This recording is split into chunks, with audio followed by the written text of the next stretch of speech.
নমস্কার।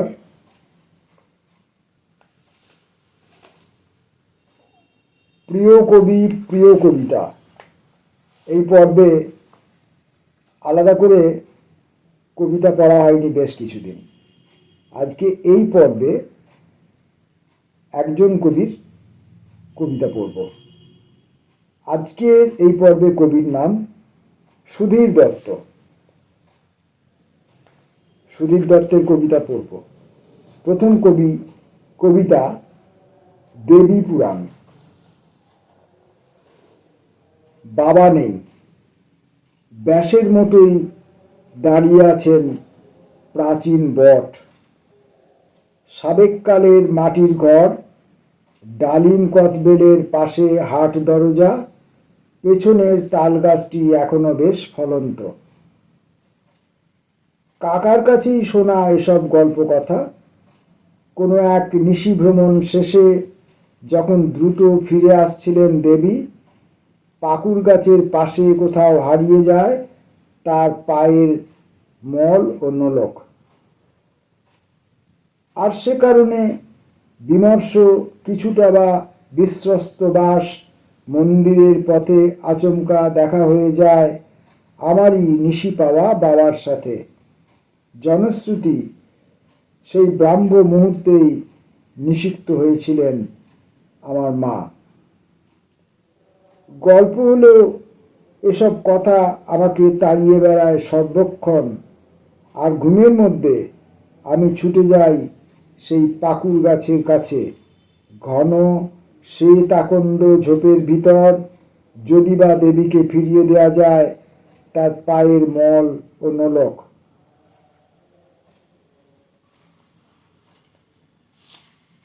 পরের কবিতা এগলি ওগলি। ঘোর কেটে গেলে দেখে শরীর স্তনের ভাজে তার, ঘন মুখ শিশুদের মতো।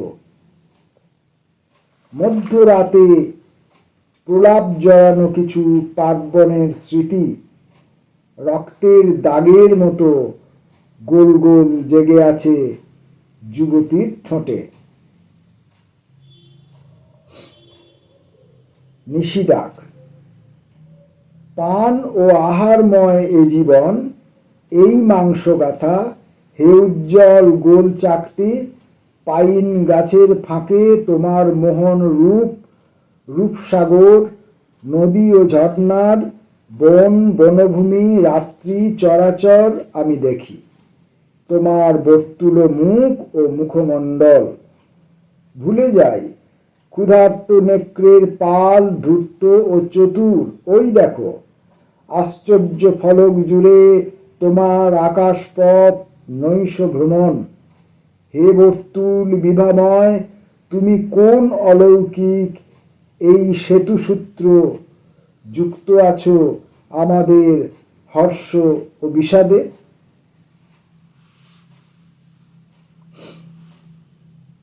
নান্দনিক।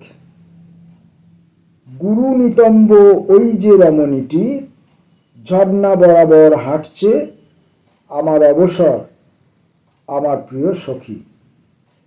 ঝিনুক গাঁথা ওর স্কার্টের প্রান্ত, দাঁত ও খোলকের কবজি, ঝিনুকে শতনরী এবং শিরসাজ, আমার হাতে গড়া আমার প্রিয় নারী। ও এলে তুলে নেব কাঁড় কুড়াট, কড়ি ও ঝিনুকের কোমরবদ্ধ।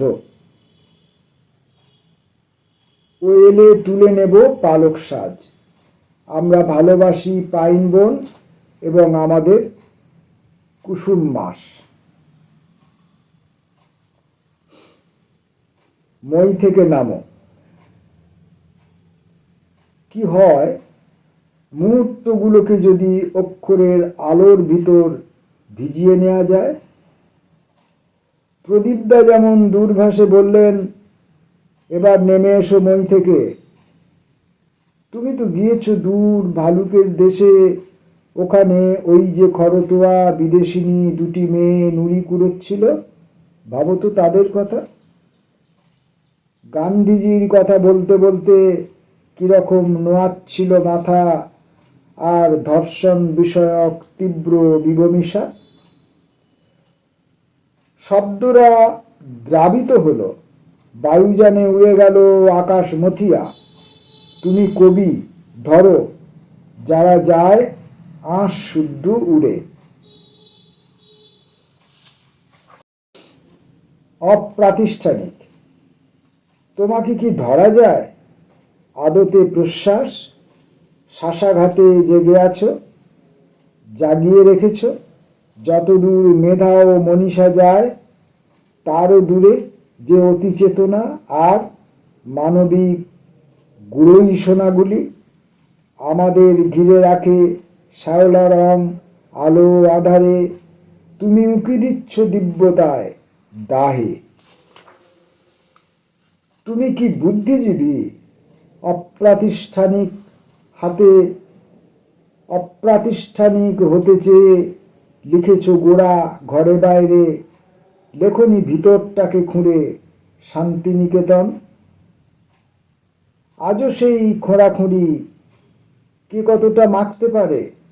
তুমি দেখো, উদাসীন কারো কোনো গৃহ নেই, শুকরীর বিষ্ঠা গায়ে সকলেই অপ্রাতিষ্ঠানিক।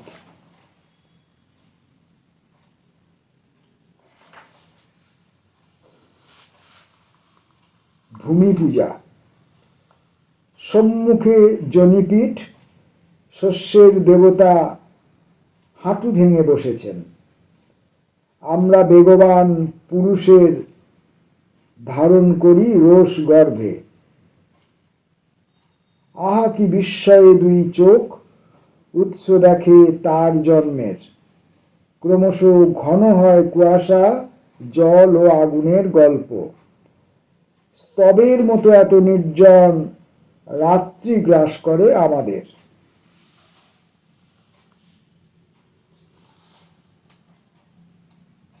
সুধীর দত্তের এই কয়েকটি কবিতা এই বইতে পেলাম, পড়লাম। সুধীর দত্তের অধিকাংশ কবিতাই একটু মিথ কেন্দ্রিক বলে আমার ধারণা। একটু বড়, একটু কঠিন, একটু বুদ্ধিমত্তার কাছে আবেদন রাখে। এগুলোর মধ্যেও তার কিছু কিছু